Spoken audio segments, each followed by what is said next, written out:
I, Chair Heather Miller, call the virtual electrical and elevator board meeting of July 22nd to order at 9:31 a.m.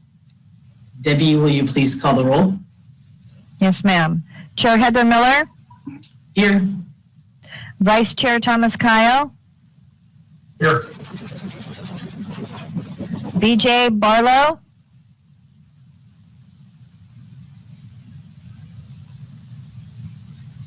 Amy Byer? Here. Elizabeth Bunga?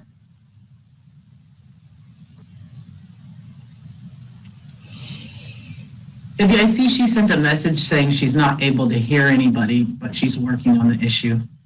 Okay, we'll come back to her. Thank you. Randy Carmody? Here. John Flagel? Here.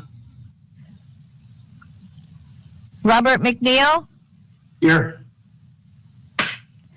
Ryan Richards? Here. Randy Smith? Here. Okay, one. Madam Chair, we do have a quorum. Thank you. Do any members have any further changes to the agenda or order of business? I, Chair Miller, rule the agenda that includes the late submissions by adding a document to item 3C and a new item to 4B approved. Madam Chair, if I can just interrupt for one moment. Before we get to any voting, if we can just verify whether William Barlow is connected now and Elizabeth Bunga is connected. Oh, we got a thumbs up from Elizabeth. I got it. Okay. So we are still missing William Barlow. So before any voting goes on, if we can just verify that.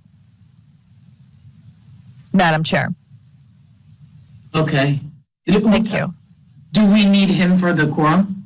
We don't. Okay. Yeah, I don't see him on here from what screens I see. Okay, everybody got the draft minutes from the meeting of May 27th. Nobody has anything to add. I, Chair Miller, rule the draft meeting minutes of May 27th, 2021 final. The date of our next scheduled meeting is September 23rd, 2021.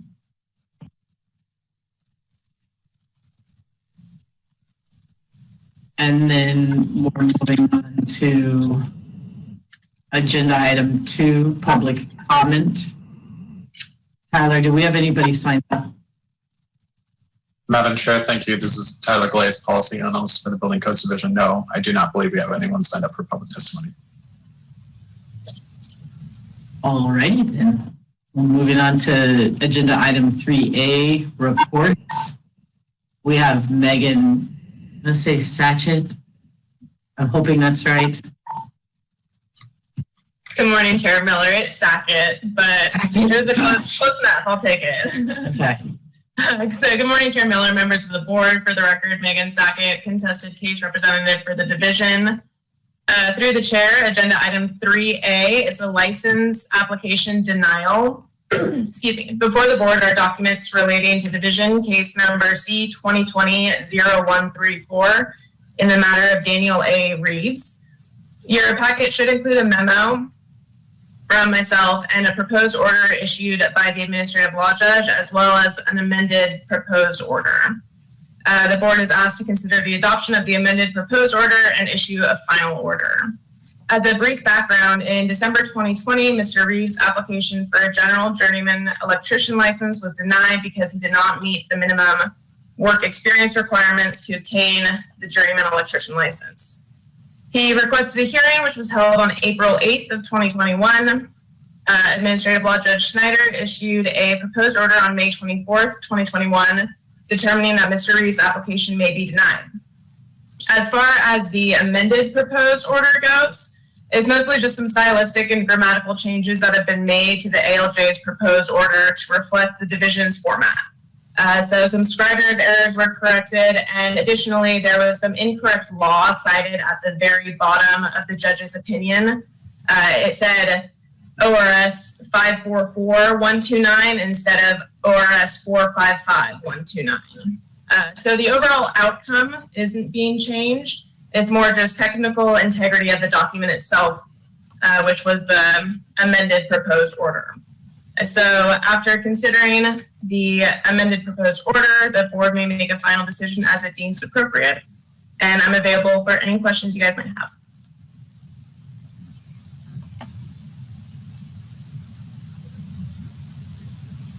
Yeah, I'm pretty sure when we looked at this one, it was some of his hours were lawful and some of them weren't, so he didn't have enough. Correct. He had some hours from Hawaii that were lawful based on the laws in Hawaii, but the work that was performed in California was not lawful work for our purposes. And so those hours didn't count, and he didn't meet the minimum requirement. Madam Chair, I'll make a motion to accept the amended order as proposed. Issue the denial.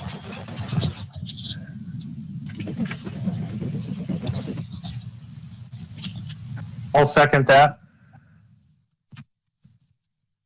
Are you, Megan, you got that?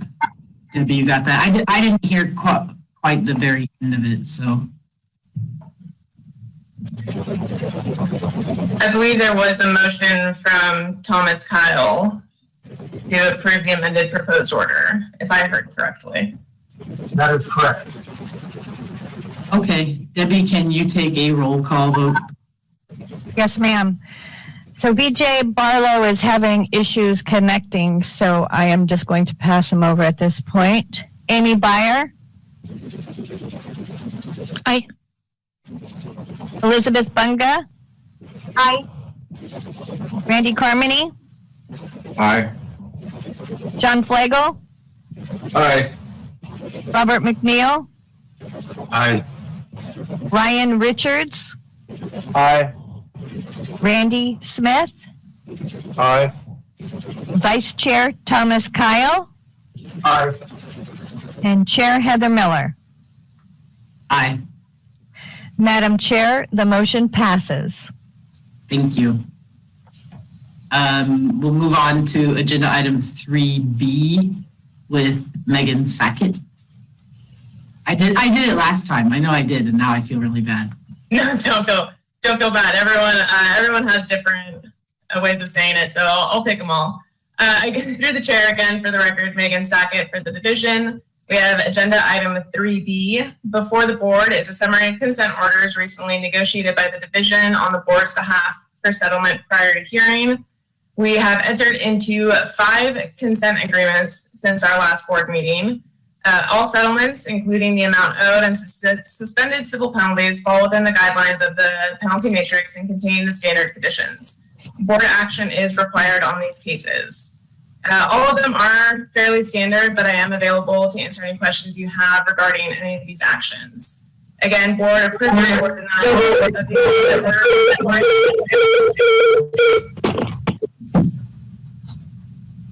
board approval or denial of these consent orders is required. You can choose to approve or deny the agreements as a whole or take action on each agreement separately.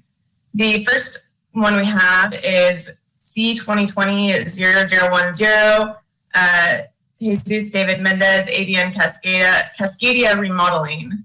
From December 2018 to July 2019, Mr. Mendez installed ceiling light fixtures, electrical wire for a dishwasher, and electrical wire for a new oven range hood in Salem, Oregon. He did not have a journeyman electrician license, an electrical contractor license, and there was no electrical permit. He's a first-time violator. He was assessed $6,000 total, and that was for more than one program. There were some plumbing violations as well. And for the electrical board, we imposed $2,000, and the total suspended was $4,000. The next case is C2020-0107, which is RP Electric LLC. And this was an electrical contractor who did not continually employ a signing supervisor. The range was from 2017 to 2020. The signing supervisor didn't live in the state, Their correspondence was mainly electronic through pictures or telephone calls. He visited, I think, one job site in the 3 years he'd been signing supervisor. And he also had concurrent employment with other employers. He finally ended up resigning after admitting he may not have been involved enough as a signing supervisor. And then RP Electric immediately hired a new signing supervisor with valid licensing and credentials. They are a first-time violator. They were assessed $9,000 total. We imposed $2,500, and then a total of $6,500 was suspended. In the similar case, or the signing supervisor's case C-2020-0108, which is Byron Kropp, and he failed to perform his duties as a signing supervisor. Same date range and facts as with RP Electric. In this consent order, his signing supervisor license will be suspended for 12 months, and he'll be issued a conditional journeyman electrician's license. We included that in the consent order. As far as the civil penalties go, he's a first-time violator, so he was assessed $9,000, $3,600 were imposed, and a total of $5,400 were suspended. And then the last two related cases are C-2021-0037, which is Rogue Electric, and C-2021-0040, which is Corey Simhauser. In February 2021, Rogue Electric allowed and directed the installation of a new electrical mast, a new weatherhead, and electrical conductors to connect to an electrical service meter by Corey Simhauser in Portland. I think this was after the big ice storm. So the Rogue Electric was found in violation of allowing an unlicensed individual to perform electrical work, no electrical contractor's license, and no electrical permit. He was assessed a total of $7,000, imposed $1,750, and suspended $4,500. And finally, Corey Simhauser was the individual who installed the electrical masts, weatherhead, and conductors. He was found to have no signing supervising electrician license. He provided false information to obtain an electrical permit, but he did hold a valid journeyman electrician license. So since he's a first-time violator, $1,750 was imposed, and assessed $5,000, suspended at $3,250, and his journeyman electrician license will be conditioned for 6 months. We are requiring him to provide quarterly reports for 6 months that'll list all the jobs he worked during the quarter in Oregon with each customer's name and address, including anything that may have rolled over from the previous quarter, copies of all invoices from each of his jobs, and copies of all the permits issued for his job. So that's one little extra condition in that consent order. Again, board action is required, and that is our 5 total.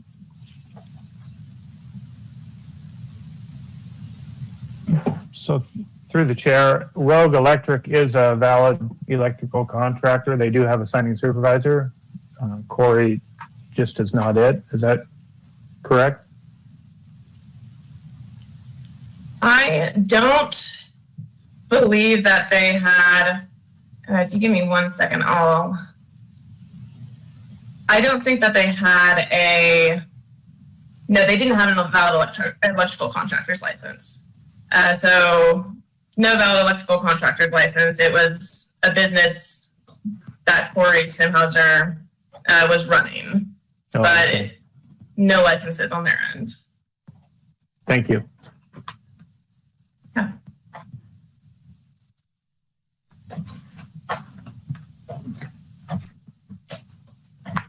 I would like to make a motion that we support the facts and findings and approve these consent orders.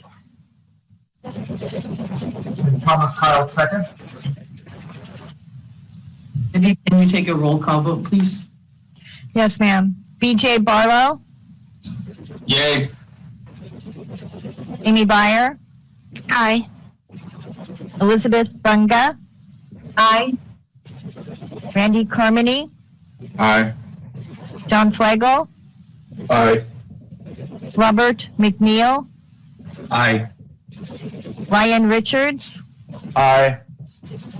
Randy Smith, Aye. Vice Chair Thomas Kyle, Aye. and Chair Heather Miller. Aye. Madam Chair, the motion passes unanimously. Thank you. We're moving on to agenda item 3C, the legislative update. Julia Hier, I'm hoping is right. Senior Policy Advisor for Policy and Technical Services is here to discuss the update for us. Yes, through the chair, Julia Hier, Senior Policy Advisor with the division. I'm here today to provide a legislative summary from the recent 2021 regular legislative session. The legislative summary is in the agenda packet, and I'm going to go through the first section of the summary, which is the bills we thought would be of most interest to this board. And this was a busy legislative session. It started back in January and came to an end on June 26th. There were a handful of bills that came out of session that are requiring action by the Building Codes Division, and also bills that would otherwise be of interest to the board. So going through the first section of the summary that I provided is Senate Bill 866 is the start. That is our program delegation bill, and it corrects issues identified by the Oregon Department of Justice relating to program delegation. The bill permits a municipality or DCBS to contract with a person to administer and enforce a building inspection program and to act as a building official. The bill further specifies conditions under which a municipality may procure services from a contract building official. At the time that I prepared the report, and I just checked again this morning, this bill has not been signed yet by the governor. The governor has until August 6th to sign bills or veto bills. If no action is taken by that time, they are adopted into law. But the bill is expected to take effect on January 1 of 2022.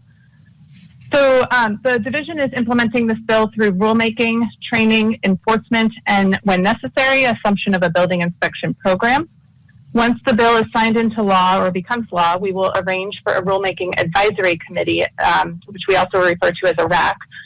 And we hope that those individuals who joined us at the prior RACs involving program delegation will be able to meet with us again during this RAC. We're also extending the invite to any other persons that are interested in attending. We'll be sending out a Gov delivery notice with those details of the RAC meeting once the bill signed into law. The division's also working to develop the training program that's described in the bill relating to qualified employees and contract building officials who can now approve commercial building inspections. For the qualified employees, there's going to be 2 trainings, a basic one and a more extensive one that has to be completed within 180 days. So those putting together those training programs is also in the works. Moving on to the next bill, we have House Bill 2415, which relates to electronic processes. I view this bill in 2 parts. There's the first section that has more immediate effect, taking effect at the end of September, which is 91 days after the legislature adjourned. This bill requires DCBS to adopt rules to establish minimum standards and statewide consistency in electronic processes for reviewing plans, issuing permits, and performing field inspections. To implement this part of the bill, we intend to put together a rulemaking advisory committee meeting as the summer construction season comes to a close to assist in the development of the rules. And then those are expected to be implemented once we get sufficient input from the RAC. The second part of the bill is in sections 2 and 3, which does not become operative until 2025. That law requires municipalities that administer and enforce a building inspection program to use the department's electronic system for access to building codes information, or for them to have an equivalent system that's equivalent to ours. And it requires municipalities that administer and enforce building inspection programs to meet minimum standards that the department adopts, regardless of whether they're using an equivalent system or not. So again, we're going to use the RAC to help us further explore this part of the bill and help with the terminology in the bill, such as defining electronic field inspections. The RAC can also offer us other ideas related to rulemaking. We may pursue some pilot programs to iron out details for the system. We're going to have meetings with contractors and building officials to seek additional ideas. And then the goal is to iron out all the details in this section of the bill by 2023, which would give a goal of allowing the municipalities time to create their own system, because all that needs to be in place by January 1 of 2025. The next bill that I've got on here is Senate Bill 762, which was an extensive wildfire bill that passed. It affects a lot of different agencies and a lot of different things throughout the state.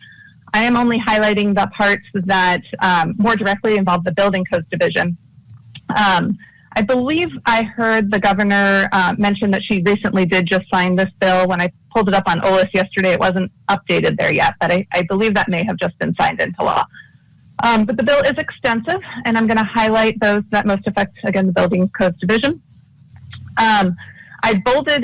What I did was I took the summary that the legislature put together, and I bolded the parts that most affect us. So starting off with the State Board of Forestry, they are establishing criteria and developing and maintaining a statewide map for wildfire risk. We're going to end up using that map, which I'll get to in a moment. But the map that they're creating is displaying wildfire risk classes, extreme, high, moderate, low, and no risk. Folks can appeal if they disagree with the class that their land has been put into. That information is getting populated into an Oregon Wildfire Risk Explorer, which will be made publicly and electronically available. Oregon State University is heavily involved in this process. And the map has to be completed by June 30th of 2022. That Oregon Wildfire Risk Explorer is then declared to be the official wildfire planning and risk classification mapping tool for the state. Then Section 12 of the bill is directing DCBS to adopt certain building code standards for the extreme and high wildfire risk classes in the wildland-urban interface that are identified in Section 7 of the bill. DCBS, which includes the Building Codes Division, must adopt wildfire hazard mitigation building code standards that apply to dwellings and the accessory structures of dwellings, as described in R327. That has to be done by October 1 of 2022, and the standards cannot become operative before April 1 of 2023. So it gives a 6-month kind of phase-in period. And then DCBS has to amend Section R327 of the ORSC to include standards for additions to existing dwellings and accessory structures, for the replacement of existing exterior elements covered by the current R327. Again, that's an October 1, 2022 date that it has to have, and then a 6-month phase-in. Not more than 2 years after the standards are adopted, then the R327 has to get updated. We also must develop and maintain an interactive mapping tool that displays at the property level wildfire hazard mitigation standards covered in R327, and also has to be designed to include snow, load, seismic, and wind building code standards at the property level. The tool has to be developed no more than 60 days after the statewide map is developed that we just discussed. That's being done by the forestry. Again, OSU is involved in this process with collaboration, and also can be used for developing with the developing of the tool and maintenance of the tool. Again, the tool will be in electronic format, available to the public at no charge, and it would be updated periodically as necessary. And we can enter into an agreement with OSU for assistance with that tool. The next component of this bill is the development of the Wildfire Programs Advisory Council. The bill actually specifies that the DCBS, our agency, must have 15% of the equivalent of a full-time employee that's going to be involved with the staffing of that Wildfire Programs Advisory Council, attending the meetings, providing reports, being involved with that. And the bill does take effect on passage. So we've got rulemaking and code work likely to be in full swing by the summer of 2022, updating the codes by October 1 of 2022 with that 6-month phase-in. Within 2 years thereafter, developing an update of the Section R327, and then developing and maintaining an interactive mapping tool, collaborating with OSU, and then being available to participate in that Wildfire Programs Advisory Council. Moving on, House Bill 2180, electrical service capacity for parking spaces. The bill requires the director of DCBS to amend the state building code to require that new construction of certain buildings include provisions for electrical service capacity for specified percentage of parking spaces. And it allows a municipality to adopt a local percentage of parking space requirements higher than the state building code requirements, and requires the director to make code amendments effective July 1 of 2022. So the bill will require some rulemaking in coordination with the Electrical and Elevator Board with that July 1, 2022 date for the code amendments. So that will be something that will be in process. House Bill 2062, this is the ODO bill, Oregon Department of Energy. It was brought forward by that agency, and it establishes energy efficiency standards for certain appliances sold or offered in the, for sale in the state. It removes some requirements for certain appliances, and it authorizes ODO to update energy efficiency standards by rule. So this bill does not require any action by the Building Codes Division. However, the Oregon Department of Energy is stated in the bill to be consulting with the State Plumbing Board before defining certain terms, and they also can consult with other appropriate advisory boards within the Building Codes Division to adopt rules to update the minimum energy efficiency standards or test methods to a more recent version. So this is something, depending on what they're are updating, it's possible that various boards within the Building Codes Division can be consulted along the way. House Bill 2560 relates to remote meetings and testimony. So the bill requires a governing body of a public body, to the extent reasonably possible, to make all meetings accessible remotely to members of the general public through technological means, and to provide an opportunity for members of the general public to remotely submit oral and written testimony, assuming that that type of testimony is allowed in person. The bill imposes the same requirements on hearings under chapters 197 and 215, and it takes effect on January 1. For the Building Codes Division, this means that we're just going to continue keeping our meetings accessible remotely to the general public, and allowing that remote oral and written testimony in all situations where the type of testimony would be allowed in person. House Bill 2992 relates to compensation to board members. We will be following up with all of you board members about this in a letter as well, but this bill is signed into law. It's not yet signed into law when I last checked, but the bill does modify the amount of compensation paid to members of state boards and commissions. It requires state boards or commissions to pay compensation for the pay of compensation and expenses to certain members with an adjusted gross income below a certain threshold. And the bill provides that members may decline to accept compensation or reimbursement. If signed into a law, it does take effect 91 days following adjournment, which is September 25. And then the final bill to discuss with you all today is SB 338, Limited Renewable Energy Tech License. This bill amends requirements for the Limited Renewable Energy Tech License and took effect on passage. You will recall back in May, this was something that we engaged the Electrical and Elevator Board on to issue temporary rules to get our rules up to date with the new statute that took effect. And then permanent rulemaking is in progress. I know Tyler will be touching base on that a bit more. We recently had the Rulemaking Advisory Committee meeting on July 16th, and he'll be discussing more about this bill with you all today. So with that, there's additional bills that are discussed in the packet if folks want to read more about the bills which could be of interest to the board, but I tried to highlight the ones that would be kind of highest priority. So if anyone has any questions, I'd be happy to answer those, but otherwise that wraps up my presentation.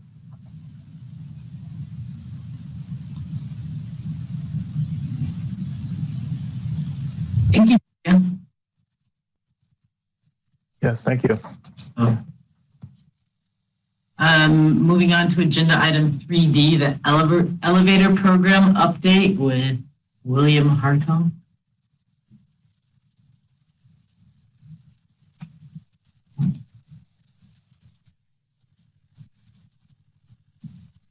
Mr. Hartung, if you're speaking, we can't hear you.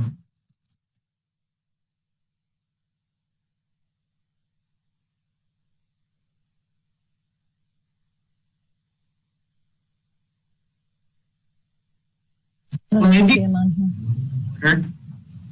I don't think that's a problem. And go to agenda item 3E, the electrical program update with Keith. Oh, wait, I see Warren now. But I can't hear you.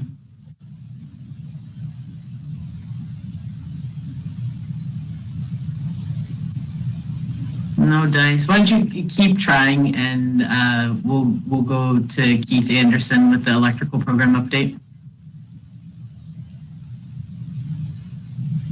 Good morning, Keith Anderson. Good morning, Keith Anderson, electrical program chief. So what I have today for you, we've changed over the licensing program from L2K to the MLO system. It stands for My License Office. It's a brand new system, and we're at the point right now. We just sent out the general journeyman and limited residential update renewal letters for their license. So it's getting a good test on bringing it online. There are 11,000 general journeymen that are being renewed right now, and 388 of the limited residential. So those all expire October 1. So it's going to be a busy couple of months here getting everybody updated on their license. The new system seems to be working well. There's a few little things that need to be dialed in. So, you know, if someone's having trouble entering CE or getting into it, things look a little different. Just be patient. Again, they're getting the new system dialed in. So I think it'll be a great change once it's up and fully running. And some news, Roseanne Nelson, who's been with the division for 30 plus years, and she's been running the licensing portion. She is retiring at the end of the month. So good for her, bad for us. And working on doing interviews right now to get her replacement. So that's all I had for the update, unless someone has a question for me. Thank you and congratulations to Roseanne. And thank you to Roseanne.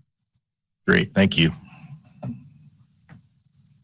Mr. Hartung, we good to go? You want to talk about your elevator stats for May and June?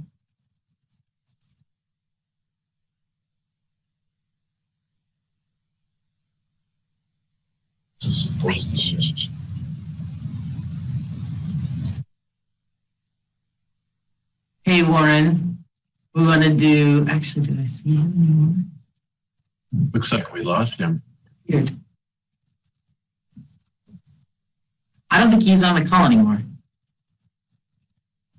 Okay. Well, we can hold it, come back to it if he gets back on. Madam Chair, I did ask him to disconnect and just dial in so he can give his report. So if we could just give him a moment. I see. Okay.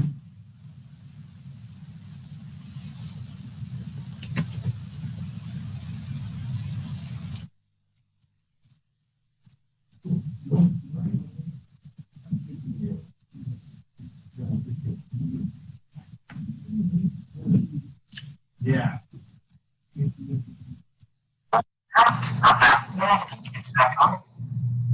Can you hear me now? Yes, sir.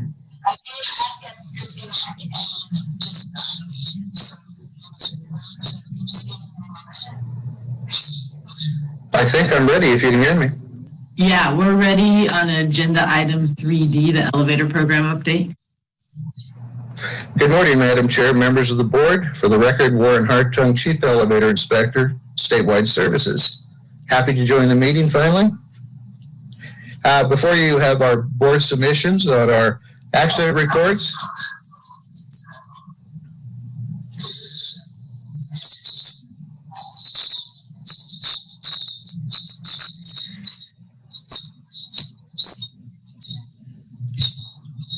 And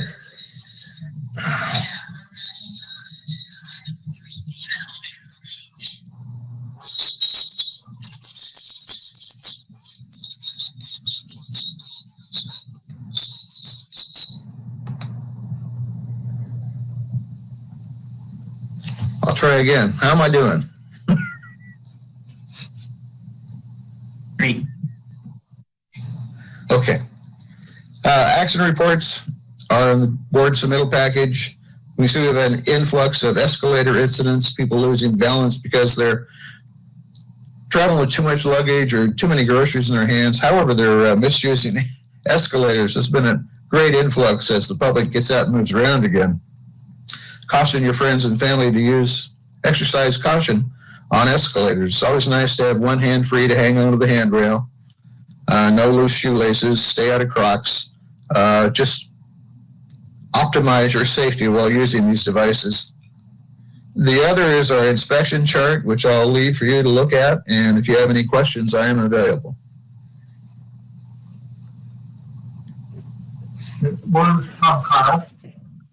I have a hydraulic elevator, and I just got a notice from Ice and Crop that they want to do this test of something on the hydraulic system that's supposed to be done every 5 years. And it's extremely expensive. It's almost $10,000. Could you speak to what is that requirement? Well, I can't speak to the price figure, Mr. Kyle. I tell you, it seems excessive to me, but it's a required load safety test on hydraulic valves. It has been part of our codes since 2010. A lot of contractors have chosen not to do this test because they think it puts undue expense upon their service department and or their clients. It is simply a safety test which has been mandated by this program for over 10 years now. And last year I sent a letter out to all the contractors letting them know we're going to start enforcing this. Please get this work done. We've given everyone until 2022 to get their elevators tested properly. And at that point in time, we're going to start writing it as a violation.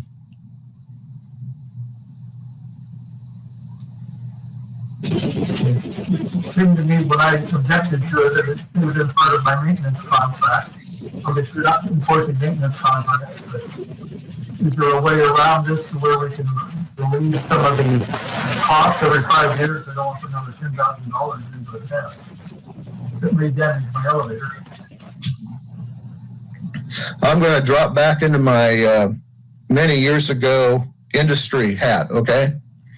If you were my client and I was running an elevator company and you were dissatisfied with a test such as this and the costs, I would find a way to build it into your maintenance contract so that those costs are deferred. I think any good company would do that in order to retain your business. Okay, thank you for the comment. My pleasure.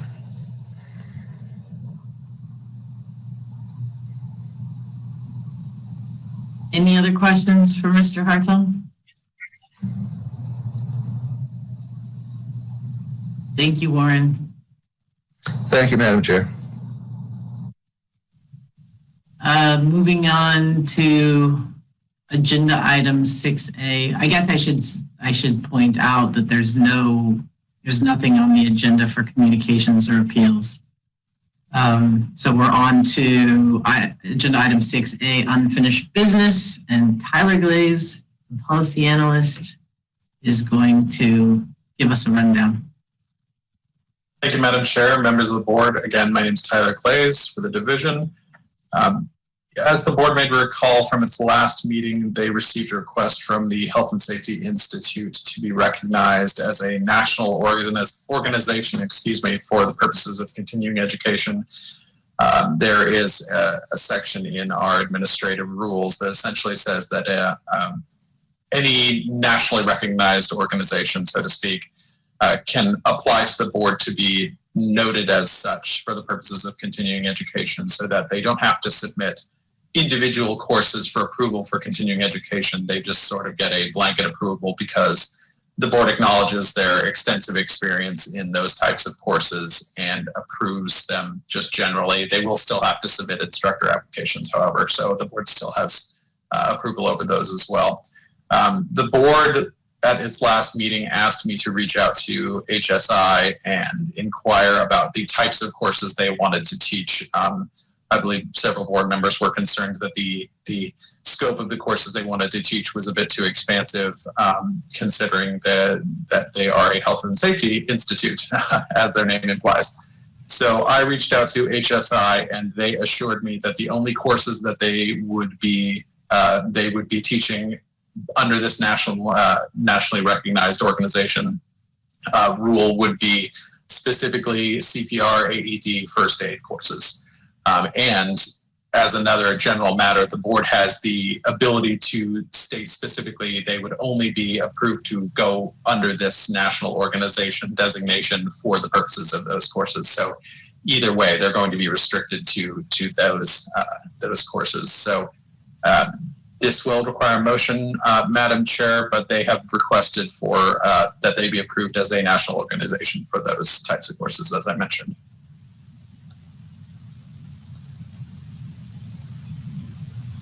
Tyler, through the chair, Tyler, I appreciate you looking into this and assuring us that it'll just be for first aid and CPR. So I would like to make a motion to approve the request for the recognition of a national organization for the purposes of OR 918-035-0040 for CPR, AED, and first aid continuing courses. I second it. Debbie, can you take a roll call vote, please? Yes, ma'am. BJ Barlow? Aye. Amy Byer? Aye. Elizabeth Bunga? Aye. Randy Carmody? Aye. John Flagel? Aye. Robert McNeil? Aye. Ryan Richards? Aye. Randy Smith? Aye. Vice Chair Thomas Kyle? Aye. Chair Heather Miller? Aye. Madam Chair, the motion passes unanimously. Thank you. Agenda item 6B. I think Tyler is going to introduce this item again, and Chief Anderson is on board if anybody wants to discuss the issue. It's already temporary rule. Thank you, Madam Chair. Again, members of the board, Tyler Glaze for the division. As the board members may recall from the last meeting, the division approached them with a temporary rule. Recently passed in the legislature was SB 338. And just to give a quick rundown so the board members recall, the bill allows a limited renewable energy technician to install AC, electrical wiring, and connections to the termination of the final factory-provided interconnecting cable on the exterior of a structure that extends a maximum distance of 10 feet from the renewable energy system, or a longer distance that the board specifies by rule, and extending not more than 3 feet within an accessible space of a structure, but not including connection to the structure's wiring system. The board has rulemaking authority, as the board members know, over all electrical licenses, including the LRT license. And at your last board meeting, you all approved the temporary rulemaking that the division requested. And specifically, part of that was the 10 feet distance from the renewable energy system, and not a longer or shorter specification by the board. So you approved that 10 feet distance. And recently on July 16th, we assembled a rules advisory committee that convened to provide advice regarding a permanent rulemaking that we'd like to do. The adopted temporary rules were the basis of the discussion, and the attached minutes in your board packet summarize the discussion that was had during the RAC. The RAC members suggested adopting these temporary rules as permanent rules, so not changing the language at all. They just recommended turning those temporary rules into permanent rules. Some members preferred the 10-foot distance be expanded, but ultimately, after some discussion, no one disagreed with the recommendation to maintain that maximum 10-foot distance in the permanent rulemaking. If you look in your board packet, there's also a copy of the proposed permanent rules. Again, these are just the temporary rules made permanent. So if there are any questions, I'm happy to answer anything I can. Keith can as well, I'm certain. But what the division is requesting is that the electrical and elevator board take into advisement the RAC's recommendations and approve the division to engage in permanent rulemaking to make those temporary rules permanent.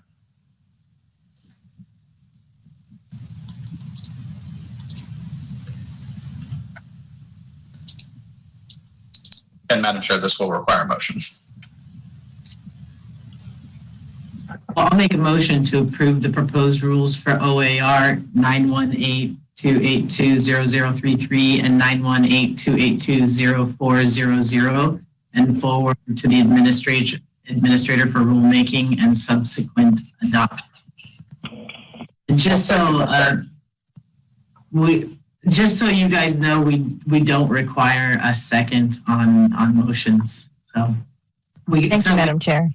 About a year ago, but Debbie, can you take a roll call vote, please? Yes, ma'am. BJ Barlow? Aye. Amy Byer? Aye. Elizabeth Bunga? Aye. Randy Carmody? Aye. John Flegel?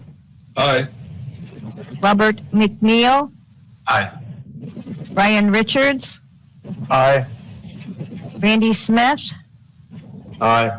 Vice Chair Thomas Kyle? Aye. Chair Heather Miller? Aye. Madam Chair, the motion passes unanimously. Thank you. Moving on to agenda item 7, new business. Tyler Glaze is back again. Thank you, Madam Chair, members of the board. Again, Tyler Glaze for the division. For this round of continuing education applications, the division received 107 applications from 29 organizations, and the committee met and recommended 77 courses for approval. 7 courses were recommended for denial, 20 instructors were recommended for approval, and 3 instructors were recommended for denial. The matrix listing those courses is below on your board packet, and I'm happy to answer any questions if I am able to. But otherwise, Madam Chair, this will require a motion.